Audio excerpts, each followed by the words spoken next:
A paz do Senhor, meus irmãos, minhas irmãs, sejam muito bem-vindos ao nosso canal. É tempo de ensinar EBD, um canal exclusivo para os amantes da Escola Bíblica Dominical. Você aí do outro lado já me conhece, eu sou Adriano Ricobelo, sou presbítero da Assembleia de Deus aqui da cidade de Franca.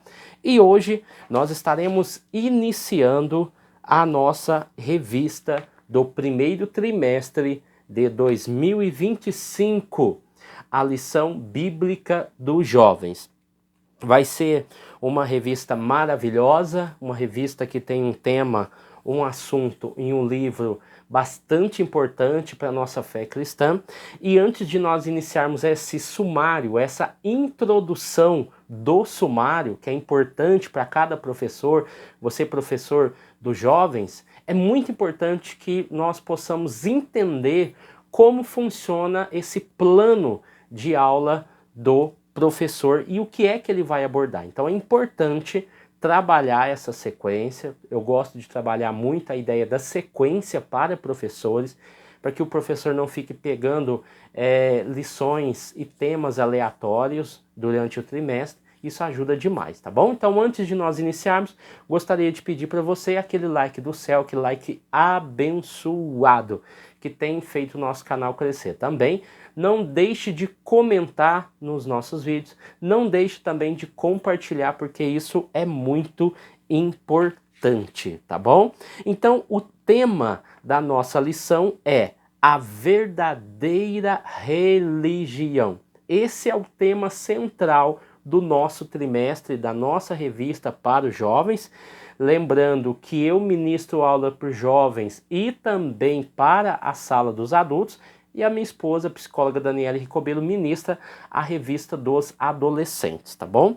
Então, o título fala abertamente, a verdadeira religião.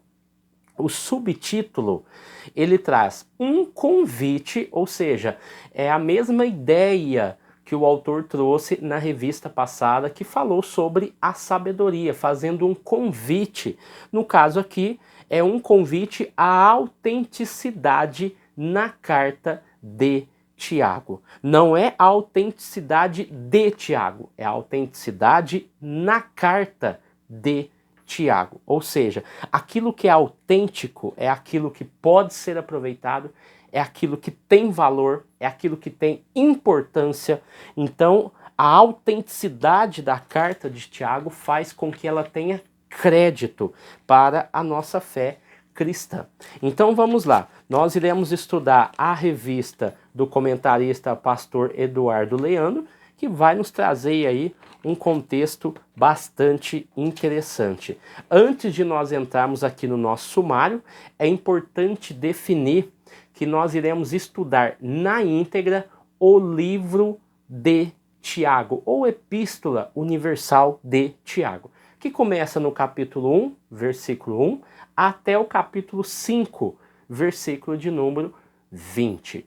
E dentre esses versículos, nós podemos identificar alguns pontos sobre Tiago. Primeiro, se você olha no capítulo 1, versículo 1, você vai ver Tiago se identificando, ou seja, uma característica, uma identificação, que ele é servo de Deus e do Senhor Jesus. Então isso é uma característica importante para os discípulos de Jesus, se identificar com a pessoa e a obra de Deus e também se identificar com a pessoa e a obra de Jesus Cristo. Atos capítulo 15, versículo 13, nós vamos ver que há fortes indícios, evidências de que o autor era o líder da igreja de Jerusalém, no caso, Tiago. Outra referência que eu queria trazer para os irmãos é referente Gálatas capítulo 1, versículo 19, aonde Paulo refere-se a ele como Tiago, irmão do Senhor, e o inclui entre os apóstolos. Gálatas capítulo 2, versículo 19, vai dizer, vai nos mostrar, né, que ele é caracterizado como um dos pilares da igreja. E quando nós olhamos para o seu contexto geral, Tiago é citado por 2 vezes nos evangelhos. Mateus capítulo 13, versículo 55, e também Marcos capítulo 6, versículo 3. Uma nota importante que Tiago se tornou seguidor de Jesus após a sua ressurreição. Ressurreição de quem? Do próprio Jesus. Então nós estamos trabalhando um ambiente ao qual envolve os 100 primeiros anos da igreja primitiva. O autor até deixou bem claro aqui na contracapa o seguinte: os cristãos que viveram por volta do ano 100 entendiam que uma vida baseada nos mandamentos bíblicos de amar a Deus, e não somente amar a Deus para não cairmos na hipocrisia e não sermos considerados sepulcros caiados, não somente amar a Deus, mas também ao próximo.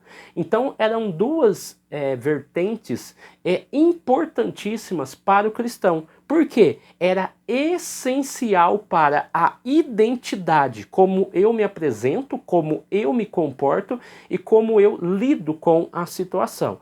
E esta característica iria diferenciá-los claramente das normas do primeiro século que rodeavam a cultura aonde eles viviam. Lembrando que nós estamos falando de uma cultura greco-romana, aonde culturas se misturavam, daí saíram novos deuses, novos ensinamentos, e aí nasce o cristianismo, tá?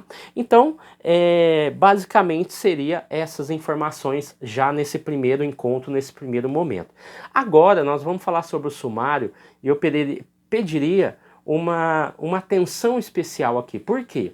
Quando você recebe a revista, você coordenador que vai transferir a responsabilidade dos professores para ministrar as aulas, seja um professor, 2, 3 ou 4, independente da sua sala, é importante que se analise como o texto é trabalhado. Nós estamos falando de uma epístola, nós estamos falando de uma carta, nós estamos falando de um escrito, e ele tem uma sequência. Tá? E o autor trabalha essa sequência aqui nas lições. Ele vai trabalhar, por exemplo, nós vamos trabalhar aqui a divisão de 1, 2, 3, 4, 5, 6 blocos, ok? 6 blocos, 6 divisões. E como é que nós vamos trabalhar isso?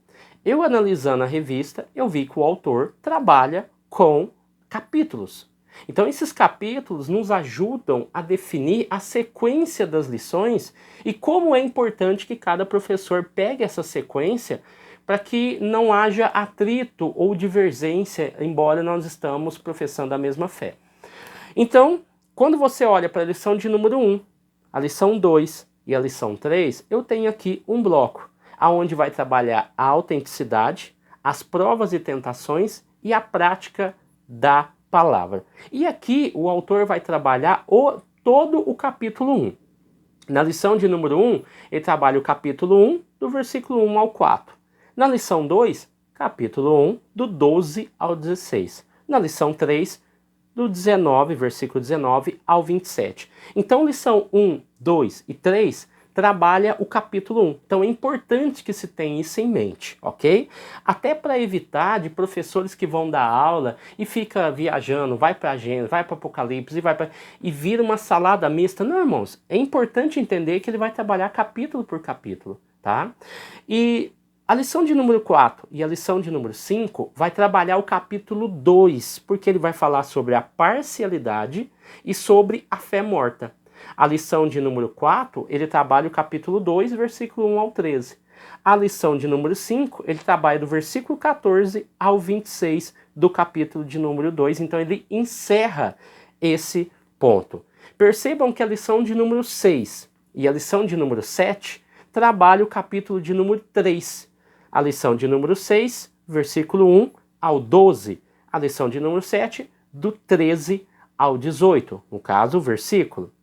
A lição de número 8 e a lição de número 10 trabalham juntas o capítulo 4, ok? Lição 8 e a lição 10, quando ela fala sobre as paixões desse mundo E a lição 10 trabalha as incertezas da vida. A lição 8 trabalha o capítulo 4, versículo 1 ao 7.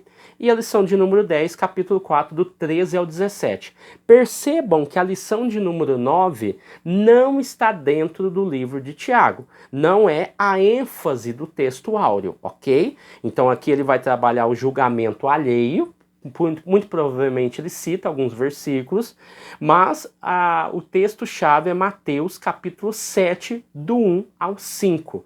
Então é a única lição que sai fora do escopo de Tiago, ok? A lição de número 11, 12 e 13 trabalha o capítulo 5, que é o último capítulo do livro. A lição de número 11 trabalha as riquezas, que vai do versículo 1 ao 6 do capítulo 5. A lição 12 trabalha a ideia da paciência, que vai do versículo 7 ao 12. E a lição de 13, que é a última, trabalha a vida autêntica, que vai do versículo 13 ao versículo 20, que é o último versículo do capítulo de número 5. Então, percebam que o autor, nesse caso, diferente da revista dos adultos, não trabalha essa lógica dos capítulos. Aqui, o autor vai trabalhar a lógica dos capítulos. Então, parece ser simples, parece ser algo, às vezes até inútil. Mondel, mas eu percebi isso. Tá, você percebeu. Mas tem muitas pessoas que vão pegar a revista, vão ler só no dia da sua aula, porque ele recebeu somente, por exemplo, a aula 3. Ele recebeu só a aula 3. Aí ele vai lá, a autenticidade que leva à prática da palavra, capítulo 1, do 19 ao 27. Aí ele vai querer ir para o versículo 12 ao 16, que é a lição de número 2, ele vai viajar lá no primeiro versículo do capítulo 1, sendo que isso já foi tratado na lição de número 1. Então é importante que os seus professores, principalmente o coordenador, esteja atento a esses detalhes, ok? Então, ficamos por aqui com essa breve observação da nossa revista e espero aí que você tenha aí um ótimo trimestre. Ficamos aqui sem luz porque o meu ring light decidiu não funcionar agora, mas nós vamos providenciar outro para ficar clarinho, bem bonitinho. E é isso, irmãos. Vamos ficando por aqui. Fique com Deus, que Deus venha abençoar a sua casa, a sua família e que venha te dar um próspero e abençoado trimestre. Amém? Deus abençoe você, sua casa, sua família. Fique com Deus e até a próxima aula.